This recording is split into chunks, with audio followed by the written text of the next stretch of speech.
China and the United States are trying to remove each other from the core quintessential supply chains. The U.S. talks about desynthesizing China from the essential technological supply chain, and China is talking about economic self-reliance, which is essentially de-Americanizing its supply chain. But at the same time, we're seeing the world's two largest economies are recalibrating their global supply chains very much in the developing world and overlapping. So I think in the future, we're going to see a different form of globalization with the U.S. and China at the center, and we are likely to see two parallel systems of global supply chains and all the other multilateral architecture. Max, what's your view on this? A reordering of the global system is something that Oxfam International has long called for. I should imagine it's not quite in line with the way Davos sees the future, but what does Oxfam look for? That they actually have any kind of realistic solutions to the problem, and a large number of them probably don't even see it as a fundamental problem.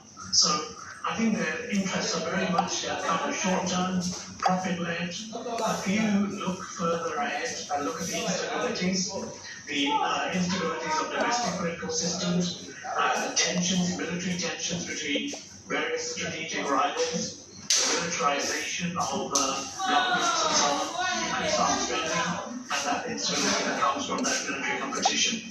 And I think most of them seem to be thinking that they're doing very well, they have large amounts of wealth and power, and I don't think they're going to be fundamentally tackling any of those kind of core problems, despite all the kind of domestic and global crises which are kind of overlapping in what people used to. Past 4 decades or so, we are seeing China being the biggest variable in lifting the largest 800 million middle class onto the global horizon. And I think fundamentally, in order to address the poverty issue, development is really the ultimate solution. And if we were to look at India, 1 billion population, we look at Africa, over 1 billion population, we're looking at ASEAN, the emerging economies in Asia, another 1 billion population. We're talking about if we were just able to develop these economies and converge them into the global north, then we are talking about lifting billions of people in the coming decades. And I think that is a fundamental solution to global poverty.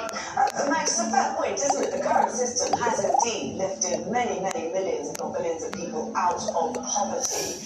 Is it not just needing to be a continuation or a reimagining of that? That is incredibly inefficient. So, yes, it drags up the poorest above the extreme poverty line, but enormous cost and enormous inefficiency. So, I don't think more of the same is the solution. And I do not think that, as we always say with Davos, asking the arsonists how to put out the fire is a big mistake. These guys are the main beneficiaries of the last 40 years. Looking to them for solutions is a fool's errand. But it is an opportunity, is it? And I'm going to direct this question back to Shirley. It's an opportunity for Oxfam to present a report such as it's done and present a solution as it's done, which is to tax the richest people in the world around 5% to create a huge fund that could then lift billions of people out of poverty.